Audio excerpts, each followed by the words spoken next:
오늘 함께 나눌 말씀은 하박국서입니다. 하박국서 2장 1절에서 4절 말씀입니다.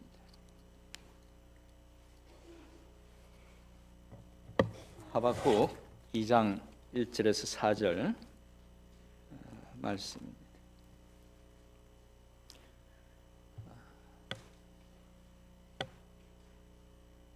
하박국 2장 1절에서 4절에 기록된 하나님의 말씀입니다. 우리 한 목소리로 같이 읽어보겠습니다. 시작. 내가 내 파수하는 곳에 서며 성루에 서리라.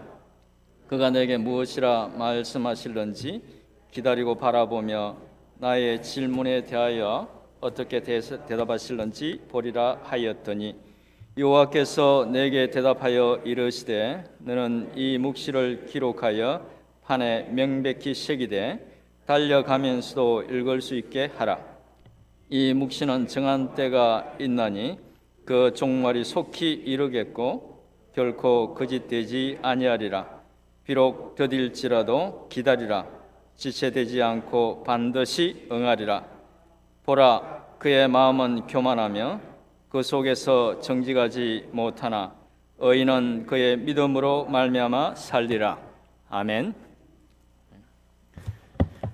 여러분들 중에서 얼마나 제 말에 동의하실지는 모르지만 저는 요즘 자주 세상을 살아가는 것이 참 많이 혼란스럽다는 생각이 듭니다.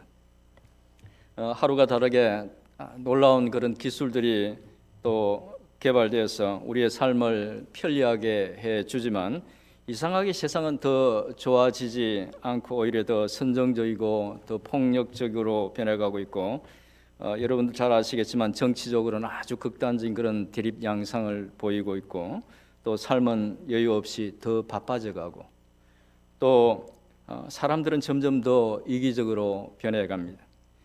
그리고 그런 가운데 수많은 사람들이 옛날과 달리 이제 각자의 어떤 그런 다른 생각들을 유튜브와 같은 그런 SNS 매체들을 통해서 쏟아내면서 사실 진실이 무엇이고 어떤 말이 옳은지 구분조차 하기 쉽지 않습니다. 뿐만 아니라 신앙인으로서 여러 채널을 통해서 듣게 되는 메시지들도 너무나 다양해서 목회자인 저도 종종 판단하기가 쉽지 않습니다. 또 개인적으로 나이가 들면서 환경이 변해가면서 그리고 그와 함께 맞게 되는 여러 가지 새로운 문제들을 접하면서 혼란스러움이 더욱 가중되는 것을 느끼게 됩니다.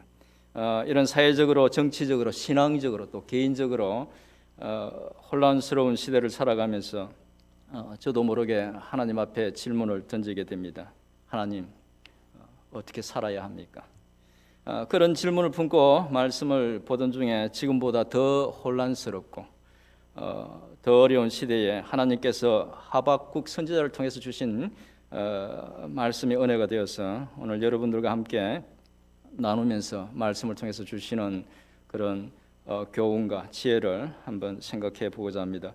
먼저 본문 이해에 필요한 하박국서가 기록된 역사적 배경과 하박국이라는 선지자가 어떤 사람인지를 한번 살펴보도록 하겠습니다. 북이스라엘은 BC 930년경에 남유다로부터 분리되어서 독립왕국으로 세워진 후 하나님이 싫어하는 온갖 일을 다 저질렀습니다. 온갖 죄악을 저질렀던 것이죠. 그들은 하나님을 버리고 우상을 섬겼고 하나님의 말씀을 떠나서 이방 신들을 섬기며 또 이방인들의 그 가증한 행위들을 따랐습니다. 하나님께서는 호세아, 아모스, 요나와 같은 그런 선지자들을 보내서 또 엘리야와 엘리사와 같은 그런 선지자들을 보내서 그들이 악한 그 행위로부터 그 우상을 섬기고 또 악한 수많은 죄악들을 저지르는 것부터 돌이키기를 권했지만 선지자들이 대언해 주는 경고를 무시하고 살다가 결국 BC 722년에 아수르에 의해서 완전히 멸망당하고 맙니다.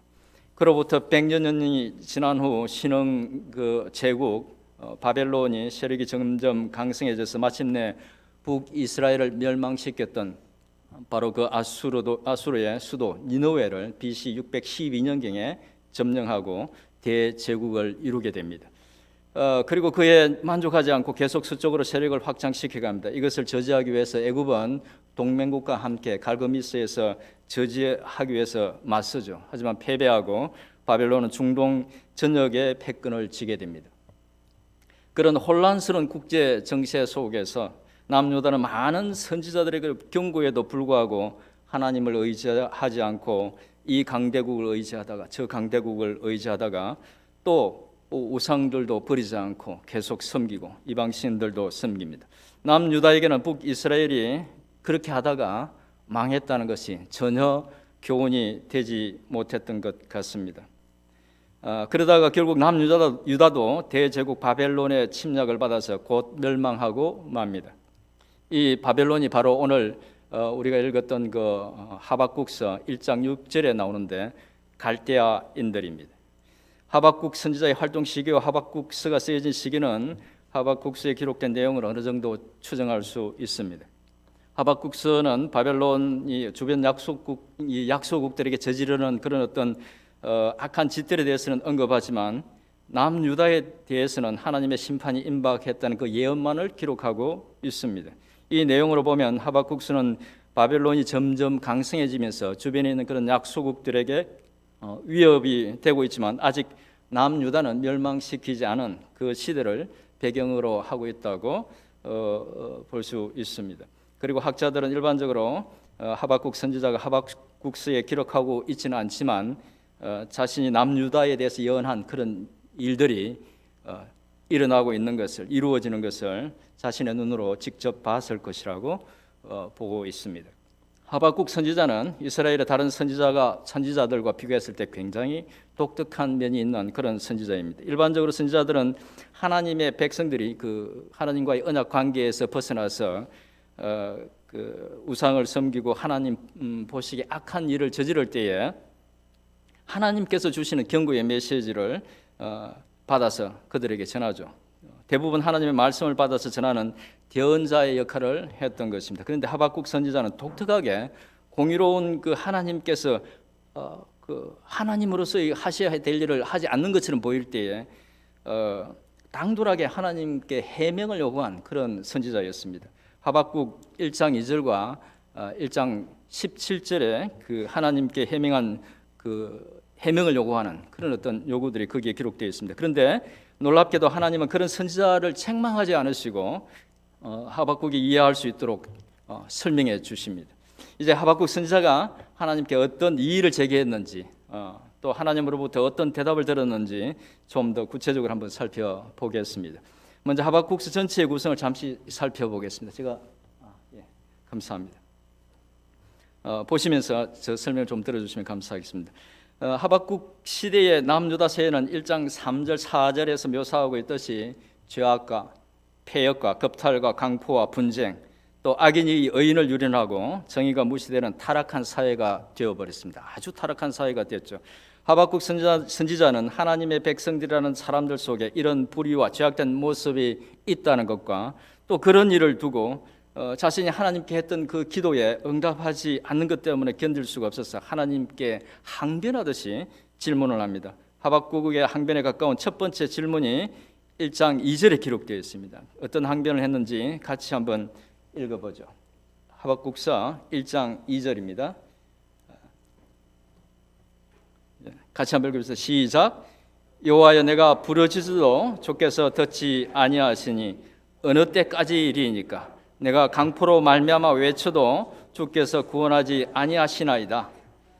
하나님께서는 하박국의 그 항변에 대해서 1장 5절부터 11절에 걸쳐서 대답하십니다.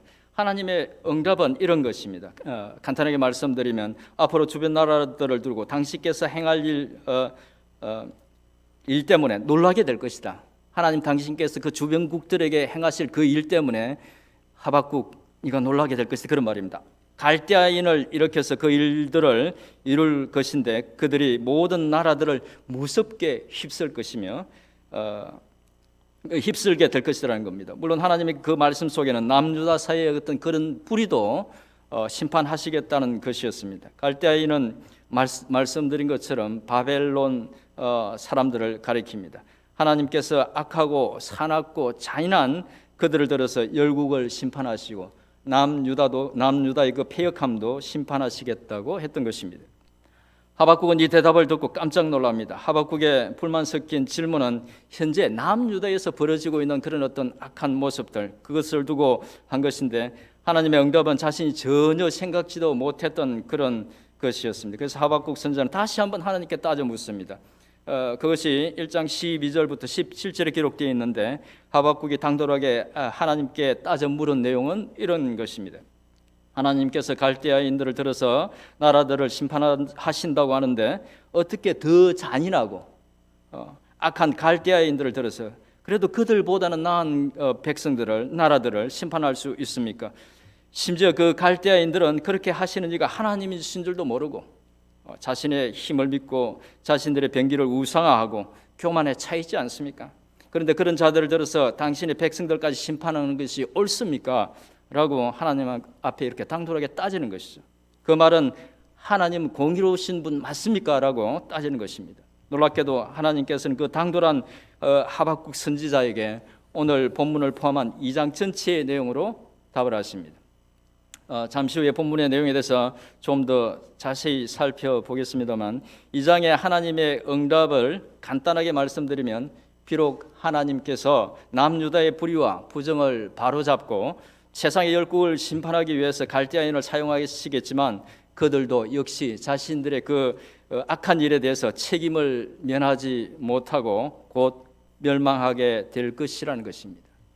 이어지는 3장은 하박국 선지자가 하나님의 이 응답을 듣고 하나님께서 세상의 모든 것을 알고 계시고 주장하고 계시고 또 악을 영원히 두지 않으시는 그런 공의로우신 하나님이라는 것을 깨달으면서 하나님을 경외로움으로 찬양하는 그런 내용입니다.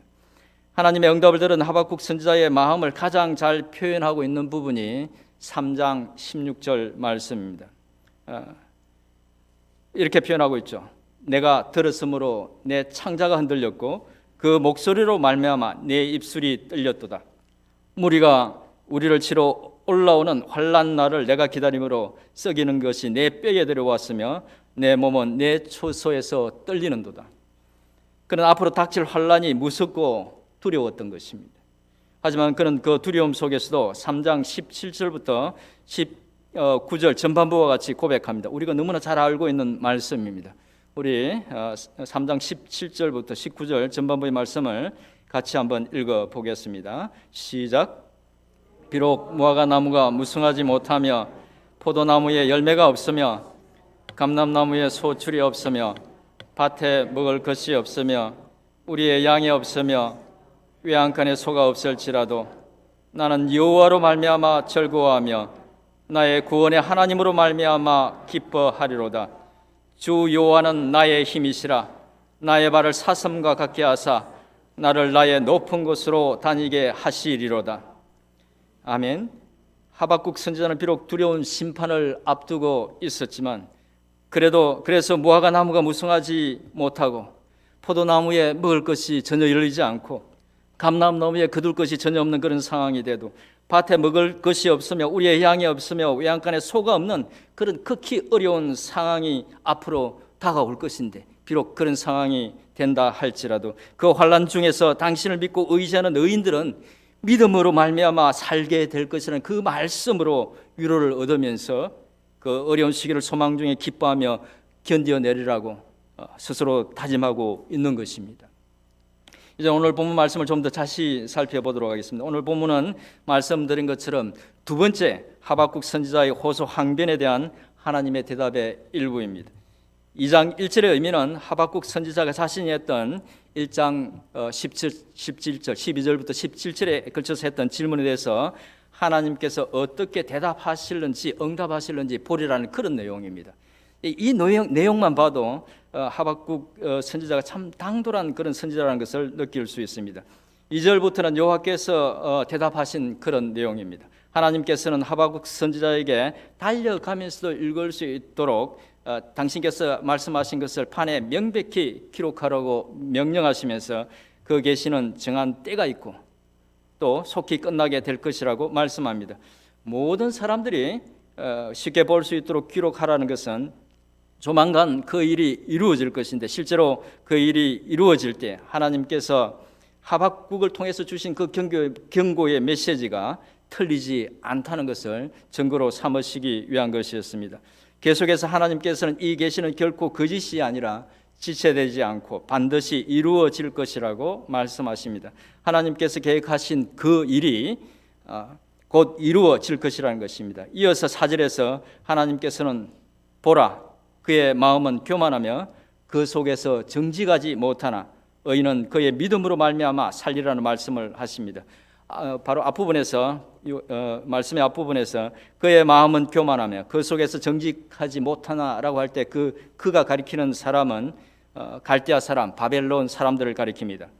무자비한 바벨론 사람들이 교만하다는 것을, 정직하지 못하다는 것을, 악하게 굴고 있다는 것을 하나님께서 이미 알고 계신다는 것입니다. 하나님께서 이미 그들의 행위를 잘 알고 계신다는 것입니다. 5절부터 8절의 내용은 그런 그들의 악행은 결코 계속되지 못할 것이라고 말씀하고 있습니다. 그리고 그 이후에 나오는 2장 12절 13절의 말씀을 보면 그들도 결국 자신들의 교만과 그 의롭지 못함 때문에 망하게 될 것이라고 말씀합니다.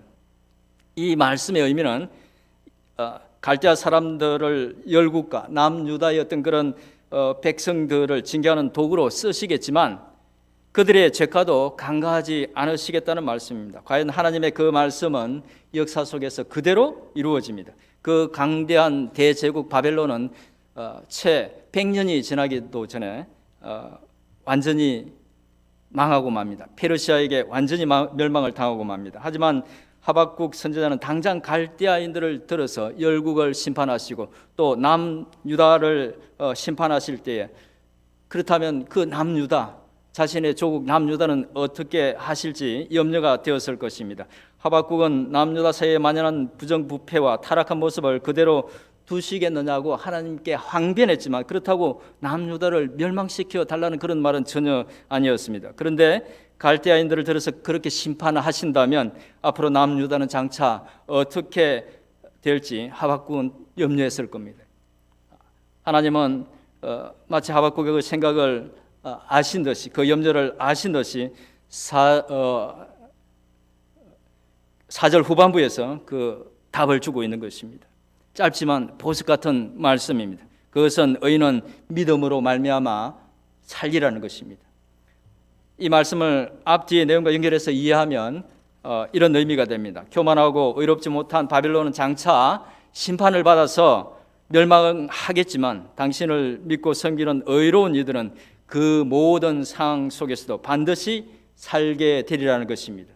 그런데 놀랍게도 이 말씀도 역시 역사 속에서 이루어집니다. 나라가 망하고 성읍들이 황폐해지고 많은 사람들이 포로로 끌려가는 환난을 겪었지만 성경은 다니엘, 에스겔과 같은 믿음의 사람들은 그 믿음으로 그 혼란한 시대를 잘 견뎌냈다는 것을 보여주고 있고 에스라, 느헤미야와 같은 지도자들과 다수의 무명의 믿음의 사람들은 70년이 지난 후 살아서 다시 자신들의 땅으로 돌아오게 되었다는 것을 기록하고 있습니다. 그러면 오늘 말씀의 포인트인 의인은 믿음으로 살리라는 말씀의 구체적인 의미는 무엇일까요? 문맥 속에서 이 말씀의 직접적인 의미는 이제 전쟁이 일어나서 나라는 망하고 수많은 사람들은 죽을 것이고 또 수많은 사람들이 포로로 끌려가는 그런 두렵고 혼란스러운 상황 속에서도 의인들은, 즉 하나님을 신뢰하고 하나님의 법대로 사는 사람들은 믿음으로 그 두렵고 혼란스러운 시대를 이기고 살게 될 것이라는 것입니다. 이 말씀의 의미는 깊이 생각해 보면 약속이라는 면과 또 명령이라는 두 가지 측면이 있습니다. 하나님께서 오직 하나님만 신뢰하고 살아가는 사람은 그 믿음 때문에 살게 될 것이라고 말씀하기 때문에 그 말씀을 듣는 사람들에게는 분명한 하나님의 약속이 되는 것입니다. 또 다른 면에서 보면 이 말씀은 명령이기도 합니다. 하나님께서 그런 환난과 어려움 속에서도 반드시 지켜주실 것이기 때문에 당신의 백성들은 믿음을 가지고 살아야 한다는 그런 명령이 될 수도 있다는 것입니다. 다시 말씀드리면 이 말씀은 세상이 아무리 혼란스럽고 어려워도 믿음의 백성들은 하나님께서 그 상황을 뚫고 지나갈 수 있도록 도와주신다는 약속이면서 또한 오직 하나님만 신뢰하는 그 믿음이 있으면 하나님께서 지켜주시고 인도해 주실 것이기 때문에 세상을 두려워하지 말고 하나님만 믿고 살라는 명령도 되는 것입니다. 그런데 우리가 기억해야 할 것은 하나님께서 하박국 선지자에게 말씀하신 의인은 믿음으로 살리란 이 말씀은 그 시대에만 해당되는 것이 아니라 하나님의 전 구속사에서 적용될 수 있는 진리의 말씀이라는 것입니다. 사도 바울은 구약 전체를 관통하는 바로 이 진리를 이해하고 자신의 서신서에서 이 말씀을 두 번 인용합니다. 제일 먼저 썼던 갈라디아서에서 율법을 지킴으로서가 아니라 오직 복음을 믿음으로 구원을 얻게 된다는 것을 그 갈라디아 사람들에게 설명할 때 이 말씀을 인용합니다. 갈라디아서 3장 11절입니다. 우리 같이 한번 읽어보겠습니다. 시작. 또 하나님 앞에서 아무도 율법으로 말미암아 의롭게 되지 못할 것이 분명하니 이는 의인은 믿음으로 살리라 하였습니다. 사도 바울은 또 로마서 1장 17절에서 로마서 수신자들에게 복음을 설명하면서 또 바로 이 말씀을 인용했습니다. 우리 로마서 1장 17절도 같이 한번 읽어보겠습니다. 시작. 복음에는 하나님의 의가 나타나서 믿음으로 믿음에 이르게 하나니 기록된 바 오직 의인은 믿음으로 말미암아 살리라 함과 같으니라. 아멘.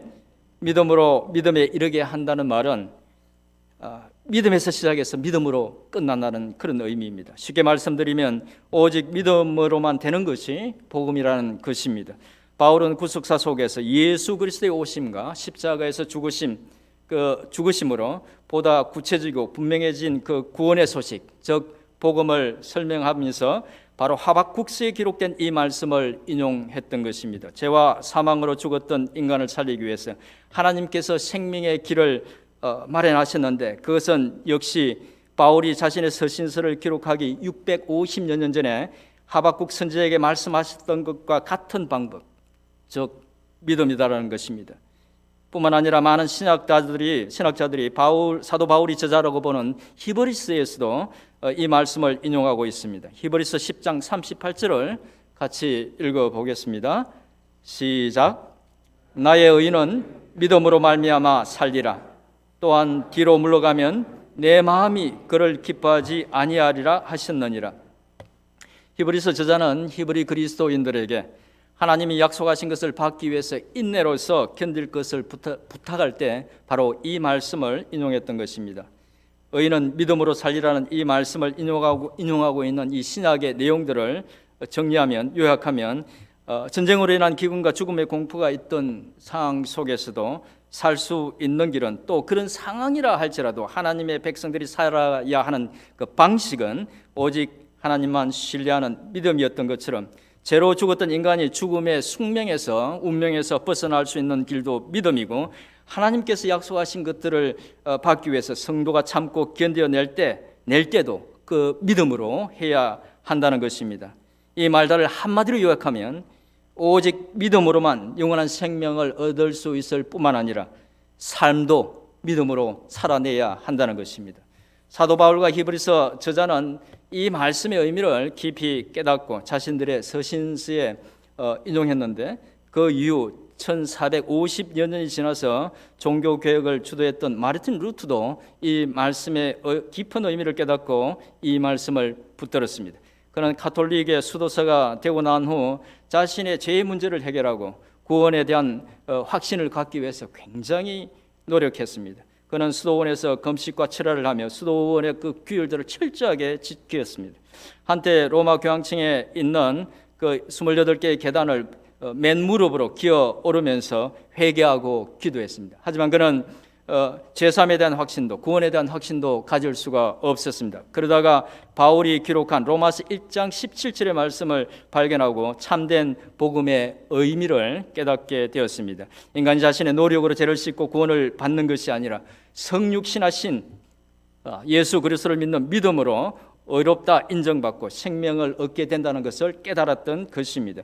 종교개혁이 그가 비텐베르크 성당 문에 붙인 99개의 반박문으로 시작되었다면 그의 내면의 영적 개혁과 부흥은 바로 이 말씀을 발견하면서 시작되었던 것입니다. 이제 말씀을 정리하겠습니다. 처음에 말씀드렸던 것처럼 요즘 세상 참 어렵고 혼란스럽습니다. 시대가 어렵고 혼란스럽기도 하지만 한 존재로서 살아가는 것도 역시 쉽지 않습니다. 끝없이 닥쳐오는 문제들을 해결해야 됩니다. 저는 나이가 들면 인생의 짐들이 좀 가벼워질 줄 알았습니다. 살다 보니 인생의 짐들이 나이가 들면서 줄어드는 것이 아니라 사람들은 모두 자기 나이에 져야 할 그런 어떤 짐들을 지고 살아가야 한다는 것을 깨닫게 됩니다. 그래서 우리는 하박국 선지자처럼 많은 내면적 갈등과 또 혼란스러움 속에서 하나님께 질문하게 됩니다. 세상은 저렇게 혼란스럽고 폭력적으로 되어가고 당면한 인생의 문제들을 두고 기도해도 당장 응답은 없고 그래서 마음은 몹시 힘들고 어려운데 하나님, 저는 또 저희들은 어떻게 살아야 합니까? 그 질문에 대해서 하나님께서 이미 오래전에 하박국 선지자를 통해서 답해 주셨습니다. 하박국에게 주신 하나님의 답변은 하나님께서는 모르시는 것이 아니라 그 모든 것들을 낱낱이 알고 계시고 또한 그 모든 것을 당신의 섭리로 주관하고 있다는 것이었습니다. 그리고 그 어려움, 혼란스러움과 두려움 속에서 하나님의 백성들을 향한 약속이자 명령은 하나님의 약속이자 명령은 의인은 믿음으로 살리라는 것입니다. 이 말씀은 세상이 어떠하다 하더라도 당신의 백성들은 당신에 대한 절대적인 믿음을 가지고 살아라는 것입니다. 그래야 그 모든 것을 극복하고 이기고 살 수 있다는 것입니다. 우리 모두 오늘 하박국서를 통해서 주시는 교훈을 기억하고 세상의 환란이든 개인적인 어려움이든 오직 살아계신 성삼위 하나님을 믿는 믿음으로 견디고 이겨내는 우리 모두가 될 수 있기를 주님의 이름으로 축원드립니다.